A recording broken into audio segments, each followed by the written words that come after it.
ambil hikmahnya gitu. Gini ya. Pertama, aku tetap nggak paham sih kenapa alasan yang dikasih Nabi Khidir bisa justify tindakan ngelubangin kapal. Emangnya nggak ada tindakan preventif lain?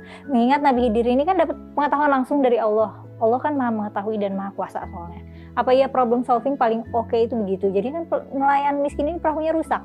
Iya dia mungkin nggak jadi dijarah. Tapi kan karena perahunya udah nggak berharga. Dan kita nggak tahu loh beneran ada raja yang mau jarah perahu itu apa enggak.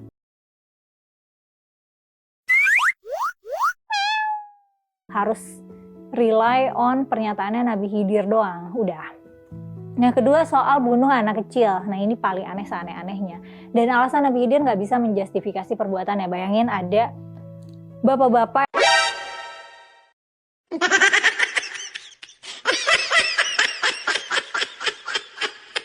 dizolim. Nah anak itu belum ngelakuin kesalahan apa-apa, cuma dikhawatirkan akan berbuat salah. Dikhawatirkan jadi orang jahat. Kita nggak bisa loh membuktikan apa yang dia ketahui tentang masa depan itu benar adanya dan itu pasti yang akan terjadi.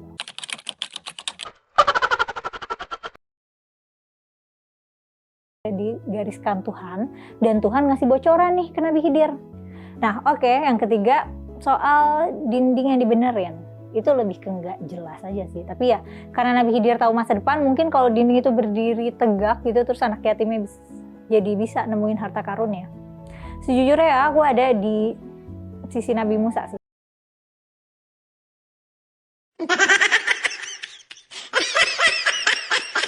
Dan bunuh anak kecil ya tanya, konfrontasi gitu, question the person. Alasan-alasan yang dikasih Nabi Khidir nggak memberikan alasan menurutku sih. Coba kalau Nabi Musa nggak nanya-nanya, itu perjalanan mereka bakal lebih panjang lagi kan.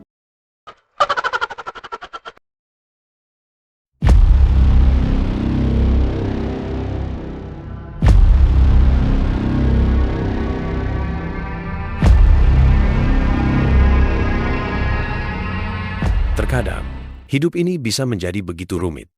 Kita terjebak dalam pemikiran bahwa segala sesuatu harus masuk akal, bahwa setiap tindakan dan keputusan harus terukur dan rasional. Masalahnya, kehidupan tak selalu bekerja seperti itu.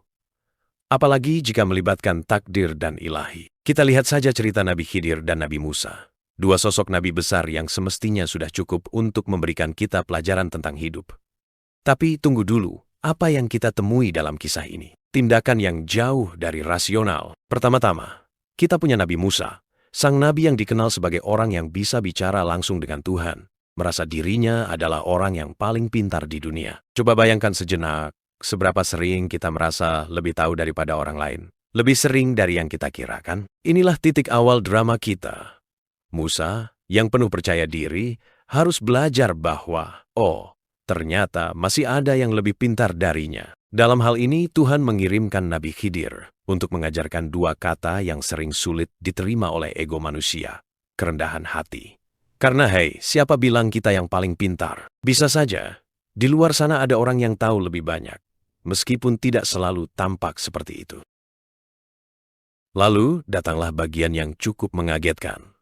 Nabi Khidir melakukan 3 tindakan yang bisa bikin siapapun bertanya-tanya. Apa yang baru saja saya saksikan? Merusak perahu nelayan miskin, membunuh anak kecil, dan memperbaiki tembok tanpa imbalan. Sungguh, ini seperti skenario film thriller dengan twist yang membingungkan. Hanya kali ini, yang muncul bukan aktor Hollywood, tetapi seorang nabi yang melakukan hal-hal yang tampaknya tidak masuk akal. Apakah ini berarti Tuhan punya cara aneh dalam mengajarkan hikmah? Mungkin. Merusak perahu untuk menyelamatkan hidup si nelayan? Cek. Membunuh anak kecil karena ia akan menjadi sumber fitnah bagi orang tuanya di masa depan. Cek lagi. Memperbaiki tembok untuk melindungi harta karun anak yatim? Tapi, sebelum kamu berpikir Nabi Khidir ini gila, coba renungkan ini. Setiap tindakan itu punya alasan yang lebih besar di baliknya, yang bahkan Nabi Musa pun tidak bisa pahami pada saat itu. Takdir Tuhan kadang sulit dipahami, bahkan oleh mereka yang diberi wahyu sekalipun. Sekarang, mari kita bahas soal takdir. Ada kritik yang muncul tentang konsistensi takdir dalam cerita ini. Beberapa orang mempertanyakan, kenapa Tuhan tidak langsung mengubah takdir si anak kecil menjadi lebih baik? Kenapa tidak sekalian bikin perahu itu utuh? Nah, Ini adalah contoh klasik dari manusia yang merasa bahwa kita harus tahu segalanya. Tetapi takdir Tuhan itu luas dan kompleks, seperti peta jalan yang hanya bisa kita pahami jika kita sudah sampai di tujuan. Sementara kita mungkin tidak mengerti kenapa hal-hal tertentu terjadi. Tuhan tahu persis apa yang terbaik untuk umat. Nah, soal kritik tentang dogma agama, saya punya pendapat sendiri. Beberapa orang mungkin merasa bahwa agama seringkali kaku dan tidak mendorong pertanyaan. Tapi, jika kita melihat lebih dekat pada cerita Nabi Khidir dan Nabi Musa, kita malah diberi pelajaran untuk bertanya dengan kerendahan hati. Tentunya, ini bukan soal mempersoalkan agama, tetapi lebih kepada memahami mengapa hal-hal tertentu terjadi. Bahkan jika kita tidak bisa mengerti seluruh gambaran besar. Dan kini, reaksi saya terhadap channel si Kumaila Hakimah. Saya rasa channel ini mencoba memberi suara kepada mereka yang merasa bahwa banyak kisah dan narasi yang tidak pernah sampai ke kita atau bahkan disembunyikan dari kita. Tapi, tentu saja, jika cerita-cerita ini mulai terasa seperti penyebaran keraguan yang berlebihan tanpa memberikan solusi, kita perlu berhati-hati. Mempertanyakan itu penting, tapi jangan sampai kita terjebak dalam siklus pertanyaan yang mengarah pada keraguan tanpa ujung. Agama dan takdir Tuhan memang harus dipahami dengan kesabaran dan kerendahan hati. Tanya kepada alim ulama, jangan ditelan sendiri apalagi kapasitas ilmunya tidak mencukupi. Akhirnya, kita harus ingat satu hal. Kisah Nabi Khidir dan Nabi Musa mengajarkan kita bahwa tidak semuanya harus kita paham. Kadang, hidup ini adalah tentang menerima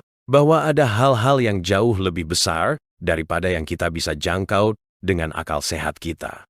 Jadi, apakah kita harus menjadikan cerita ini teladan, tapi dengan catatan, jangan cepat menilai dan selalu sabar menunggu hikmah yang lebih besar. Terakhir, jika kita tanyakan kepada si Kumaila Hakimah, kalau bisa memilih, apakah dia akan tetap konsisten sebagai hafiz Quran? Atau dia senang dengan keadaannya sekarang? Pilihannya adalah kebebasan sebagai manusia. Konsekuensi dari pilihannya merupakan takdir. Sekian dulu opini kali ini. Jangan lupa like, share, dan tentunya subscriber agar tidak ketinggalan video yang menarik lainnya dari channel ini. Wassalam.